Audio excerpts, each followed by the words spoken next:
Você tem sido a voz mais contundente de críticas desse início do governo Fábio. Ser pedra é fácil, ser vidraça é difícil. Você se sente confortável em fazer tantas críticas saindo do governo que você saiu? Olha, eu gosto de fazer minhas coisas com muita responsabilidade. Nada do que a gente fala, do que a gente tenta transmitir à sociedade, tem o intuito de querer prejudicar o início de uma gestão. Todo mundo sabe que é dado ao governo, geralmente, a lua de mel dos 100 dias. Infelizmente, o atual governo assume o governo num momento de muita dificuldade. O governo anterior, o governo do governador Robson, também herdou dificuldades. Porém, tinha um aparato financeiro que dava uma certa tranquilidade durante um certo tempo. Eu fiz parte da transição naquele momento, DG, em que Aldemir fazia parte da comissão comigo. A transição de Rosalvo para Robson. De Rosalvo para Robson. E as soluções apontadas naquele momento... Você foi cotado como possível candidato a Senado, até como candidato a vice-fato na pré-campanha, quando você se lançou candidato a governador. A imprensa sempre falava uma coisa ou outra, a gente tentava fazer o caminho para poder ser candidato. Eu não pude ser candidato, tendo em vista que, naquele momento, eu não tinha uma estrutura política partidária que pudesse fazer uma candidatura de deputado estadual, de deputado federal, de governador e de senador. Então, naquele momento não foi possível. Mas na transição de 2014 para 2015, Aldemir fez parte da comissão comigo, Mineiro fez parte também, deu suporte, terminou sendo o líder do governo naquele começo. E o que se viu naquele início foi exatamente as mesmas sugestões que estão sendo aplicadas agora. Em março daquele ano, eu já fui para a Tribuna do Norte e para outras rádios, para emissoras de televisão, para jornais, inclusive agora ainda, dei entrevista dizendo que ia ser muito difícil consertar, porque nada havia sido feito diferente do governo Rosalva. E agora, para meu espanto, parece ser pior ainda, porque no momento de dificuldade, que vai se agravar mais ainda, o governo se mostra Por que vai se inerte, agravar mais ainda? Porque não existe nenhuma medida do governo que possa conter o déficit financeiro das receitas e despesas. Hoje o Estado gasta mais do que arrecada. Não gastou em janeiro, não vai gastar em fevereiro, nem em março, nem em abril, nem em maio. Mas o fundo de participação que o governo federal confirmou já vem 3 milhões a menos do que, do que o primeiro de fevereiro de 2018. E que sempre fevereiro, o dia 10 de fevereiro é o melhor mês do ano. É a melhor FPE do ano. Mas esse está vindo menor do que o 2018. O que é lamentável, porque a economia dá sinais de recuperação. Dados do próximo Aldemir Freire, publicado no seu Twitter. Não, ele diz de março.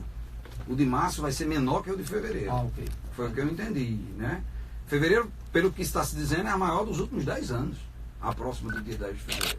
Mas assim, o que é que me preocupa? Não é o governo ter projetos, porque realmente é muito cedo para a gente avaliar projetos do governo, se são bons, se são ruins. Mas o que me espanta é a ausência deles. É o governo ser inerte. Parece que continua achando que discurso vai solucionar a gestão. A gente precisa transformar o Estado numa coisa que não seja só de quem está governando, ou de quem perdeu, ou de quem vai ganhar. Você fala muito que você enviou, quando era vice-governador, de um projeto para a Assembleia Legislativa de uma reforma mais agressiva, não é? E que não foi possível esse projeto acontecer pelos fatos políticos, o governo já não tinha sustentação que deveria ter. Mas você mesmo não pediu para retirar esse projeto, não, na época? Não. Em 2017, no mês de março, eu mandei o teto dos gastos públicos, que a então senadora Fátima, brandou lá no Senado, e o PT e o PCdoB, o partido do qual eu era afiliado, aqui parece que eu tinha mandado o demônio para a Assembleia. Eram todo mundo contra. Em março de 2017. Teto dos gastos públicos, fim dos super salários. Aí em outubro... A Previdência? As alíquotas a alíquota eu mandei em março junto com esse que eu falei. E em outubro mandei o fim dos super salários. O teto, não, foi em março, eu mandei em março 17. O teto em março junto com Previdência. Ok. Em outubro, fim dos super salários, que era o teto do salário do governador. Servidor só poder ser promovido se estiver no quadro, em ruas, por exemplo, o policial só poder ser promovido se estiver na tropa, se estiver nas ruas. Mandei em outubro também a Previdência ser custeada pelos poderes, o que for deles déficit, que a maioria não era déficit, mas no futuro vai ser, o que tiver de déficit vai. O que é isso? Quando o tribunal, os aposentados do Tribunal de Justiça forem maiores do que o repasse deles, eles pagarem a diferença. Mandei também o incremento de alíquotas diferenciadas para o regime de previdência que tinha proposto em março. Então, mais ou menos aquilo que o Estado precisava. E o principal, que era o fim da distorção entre cargos do serviço público, que era o subsídio único com a permanência das vantagens decorrentes das progressões e o congelamento com a absorção de todos os penduricários, que é isso que os servidores não aceitam de maneira nenhuma, os servidores, os sindicatos, mas que a Paraíba já fez, governada pelo PSB, o PT do Ceará já fez, o governo do PT a nível nacional já tinha acabado. Então a ideia era tornar esses penduricários, que eu acho que é o que mais onera a Folha hoje, que não é justo um servidor, por exemplo, a SG da Fundase, ganhar R$ 1.500 BG de salário base e ter 8 mil de penduricários. Ou um CSG pode ganhar 10 mil, 20 mil, eu acho que é mais justo do mundo. Mas ele ganhar 8 mil de penduricários, quase 5 vezes e meia o salário base dele, tem alguma coisa errada, porque o SG da educação não ganha isso.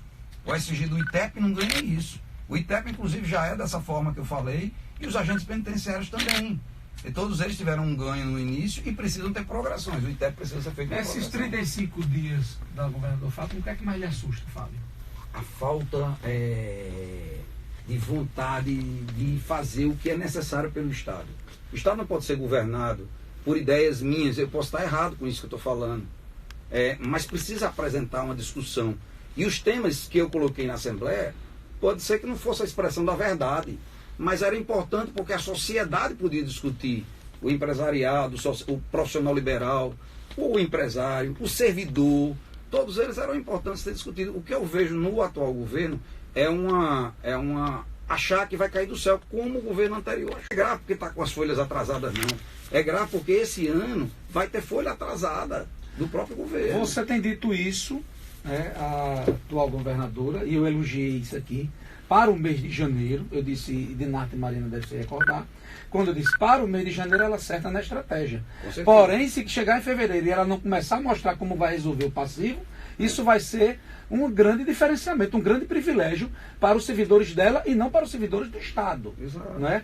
Então, assim, o deputado Zé Dias disse ontem aqui que, pelo que está vendo, chega a ficar assustado se ela vai ter condições de chegar ao final do governo. O que eu vi ela fazer não é nenhuma novidade. Meu pai lá em São José do Pibu, prefeito Armin, quando entrou, tinha folhas atrasadas. Ele pagou janeiro no dia 10 para distender um pouco quem não tinha recebido no mês de dezembro e novembro.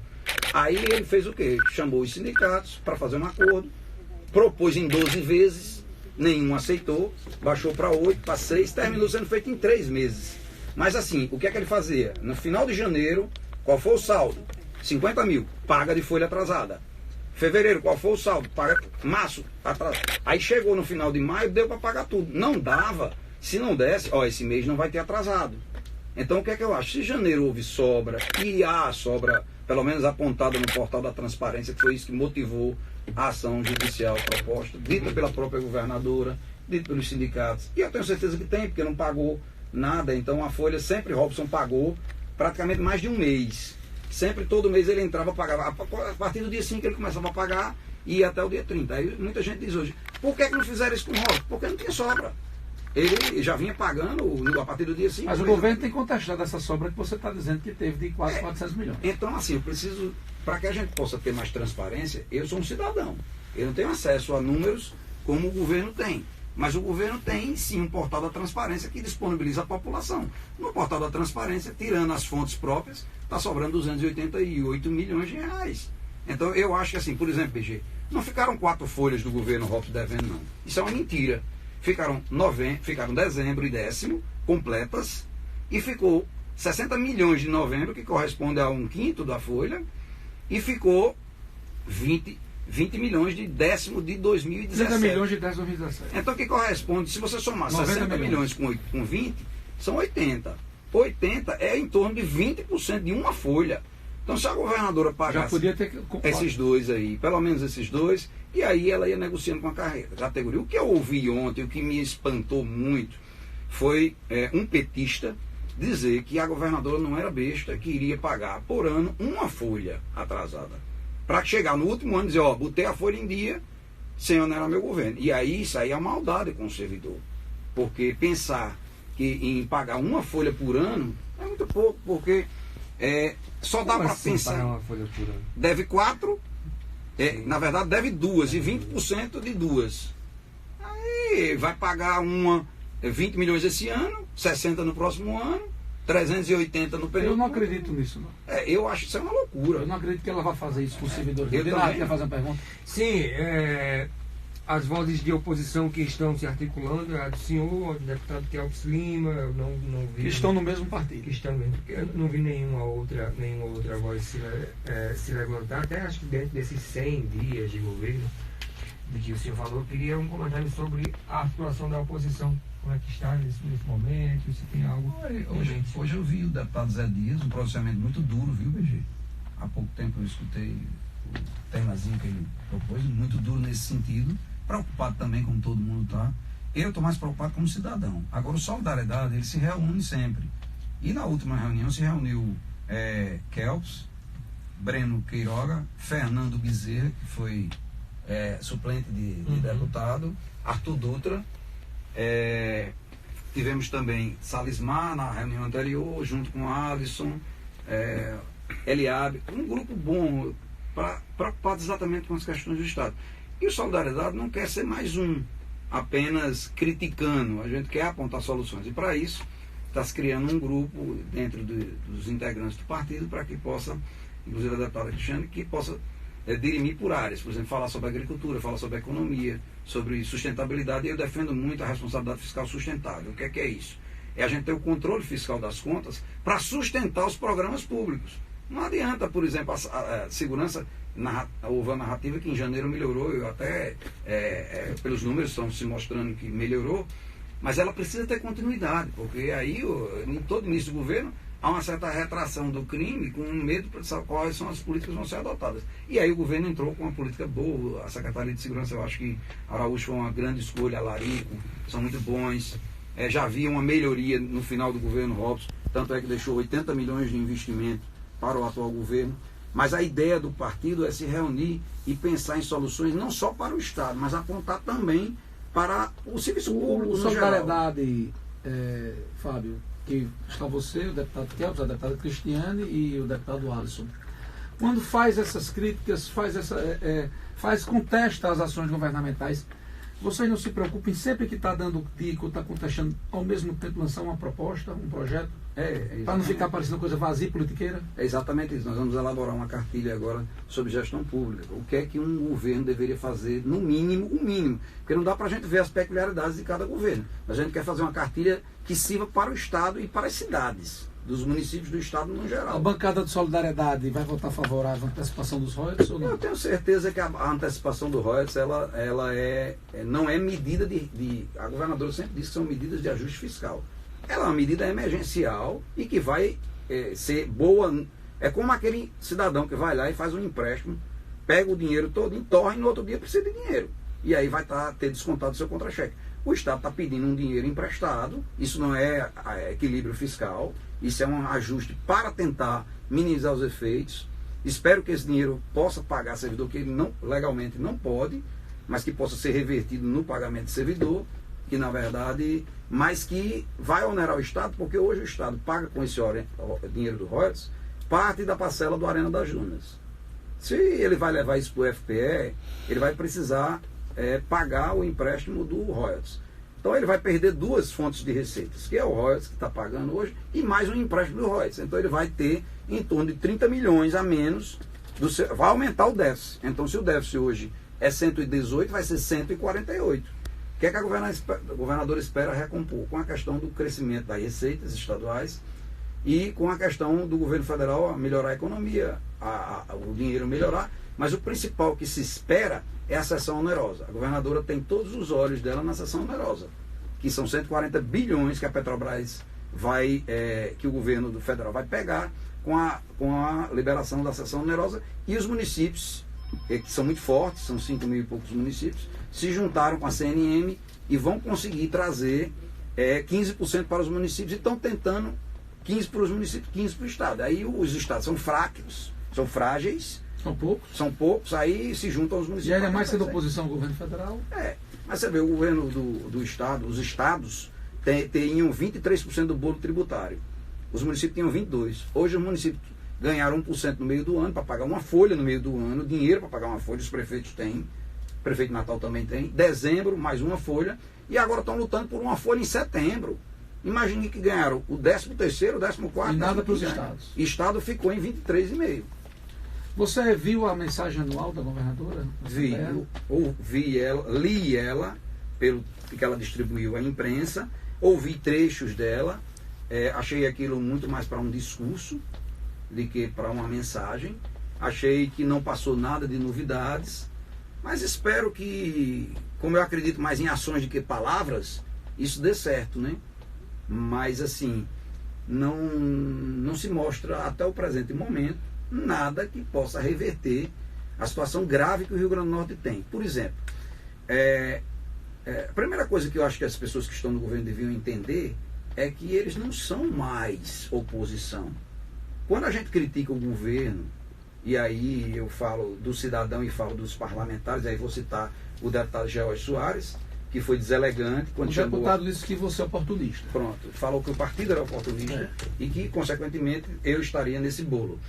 Eu fui vice-governador do Estado e tive momentos em que discordei de vários deputados, mas em nenhum momento eu pude agredir uma bancada ou tornar uma bancada desmerecedora da representatividade de deputado ou de cidadão. Eu vi o deputado de som passar crises enormes na Assembleia Legislativa e em nenhum momento receber nenhuma retaliação de outro deputado. Então, acho que o deputado George Soares, para ser líder, precisa se impor e ter respeito e ser uma pessoa do qual é admirada pelos colegas. Esse trabalho de líder de oposição eu já fui no governo Rosalba.